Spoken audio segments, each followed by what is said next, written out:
आगरा में उतरने लगा चंबल नदी का पानी, तटवर्ती गांवों में लौटी राहत, बीमारियां फैलने की आशंका। आगरा के पिनाहट और बाढ़ क्षेत्र से होकर बहने वाली चंबल नदी का जलस्तर अब घटने लगा है, जिससे तटवर्ती इलाकों के लोगों ने राहत की सांस ली है। बीते 4 दिनों से नदी का जलस्तर लगातार बढ़ता जा रहा था, जो खतरे के निशान 130 मीटर से ऊपर जाकर 133.70 मीटर तक पहुंच गया था। बीती देर रात से जलस्तर में गिरावट दर्ज की गई है। अब तक करीब 1.5 मीटर जलस्तर घट चुका है। प्रशासनिक अधिकारियों का कहना है कि यदि ये क्रम जारी रहा तो बाढ़ से प्रभावित क्षेत्रों को राहत मिलने लगेगी। बढ़ते जलस्तर के चलते चंबल किनारे बसे गांव में लोग परेशानियों से घिर गए थे। पिनाहट ब्लॉक क्षेत्र के उमरैठापुरा गांव सहित कई गांवों में पानी घरों में घुस गया था। कई ग्रामीणों ने ऊंचे और सुरक्षित स्थानों की ओर पलायन किया था। प्रशासन द्वारा मोटर बोट के माध्यम से पानी से घिरे लोगों को निकाला गया था। चंबल में आई बाढ़ ने दर्जन भर गांवों को प्रभावित किया। हजारों बीघा फसल पानी में डूबकर बर्बाद हो गई। फिलहाल जलस्तर में गिरावट से लोगों को थोड़ी राहत तो मिली है, मगर अब बीमारियों का खतरा मंडराने लगा है। जलमग्न इलाकों में संक्रमण और संक्रामक रोग फैलने की आशंका को देखते हुए स्वास्थ्य विभाग पूरी तरह से सक्रिय हो गया है।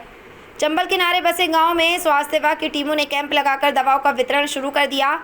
मुख्य चिकित्सा अधिकारी डॉक्टर अरुण श्रीवास्तव ने पिनाहट क्षेत्र का दौरा किया और स्वास्थ्य विभाग के अधीनस्थ अधिकारियों के साथ स्थिति का जायजा लिया।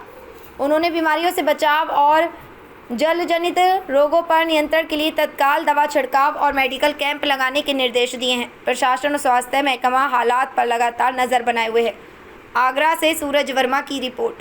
चंबल नदी के आसपास ये इलाका है, वो इलाका जो है बाढ़ से ग्रस्त है। किस तरह की व्यवस्था की है?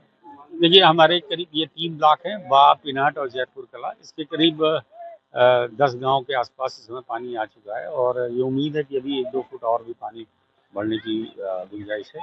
इसको देखते हुए भी जैसे खेरा राठौर की तरफ करीब 3 गांव जो पूरी तरह जलमग्न है, गुड़ा की तरफ है। तीनों जगह सभी जगह हम लोग जाने का प्रयास कर रहे हैं। हमारी करीब 10 टीमें इस समय लगातार उन गाँवों में जा रही हैं। साथ में दवाओं के साथ में जो भी उनको सलाह है खान पान से या स्वच्छ पानी से रिलेटेड सारी चीज़ उनको बताई जा रही है। इसके अतिरिक्त हमारे पास प्रचुर मात्रा में एंटी स्नेक वेनम और ARV और बाकी चिकित्सा की जो औषधियाँ आवश्यक हैं सभी मुहैया करा दी गई हैं। साथ में जो 108 एम्बुलेंस को भी तैनात कर दिया गया है, जो भी नियरेस्ट गाँव हैं, और जैसे ही भी आपातकालीन स्थिति में कोई भी आवश्यकता होती है तत्काल वो मरीज को हमारे चिकित्सालयों में तत्काल पहुंचा पाएँ। सबसे बड़ी आवश्यकता इस समय जो है वो पेयजल से रिलेटेड है और खाने की समस्या है, जिसको प्रशासन द्वारा लगातार उस पर कार्य किया जा रहा है।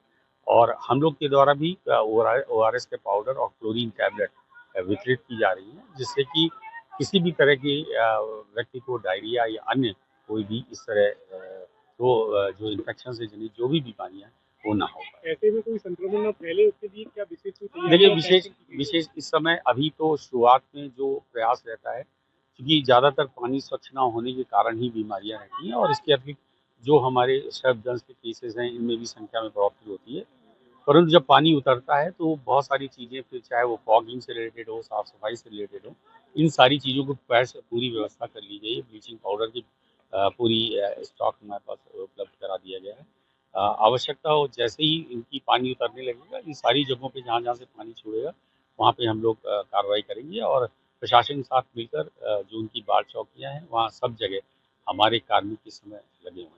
ऐसे में आखिरी बार जब पिछली बार जब बाढ़ आई थी तो डिलीवरीज को लेकर सब मुंह में डिलीवरी हुई थी। इस बार उसको लेकर क्या व्यवस्था की? देखिए, विशेष रूप से जो हमारी 102 एम्बुलेंस हैं उनको कहा गया है कि इन इलाकों में वैसे भी चूँकि वन क्षेत्र के कारण सड़कों का उतना अच्छा नहीं है, तो प्रयास ये रहता है जो निकटतम प्लेस है हमारे पे जहाँ पे हम एम्बुलेंस से उनको शिफ्ट करा सकते हैं, वहाँ तक उनको हम पहुँचाने के लिए सारी 102 को भी हम लोग ने अलर्ट कर दिया इन इलाकों में कि जैसे ही सूचना मिले तत्काल नियरेस्ट स्थान पर पहुँचे, जहाँ से लोगों को और उपचार के लिए या उनके प्रसव के लिए हम लोग उनको अस्पताल में ले जाएं।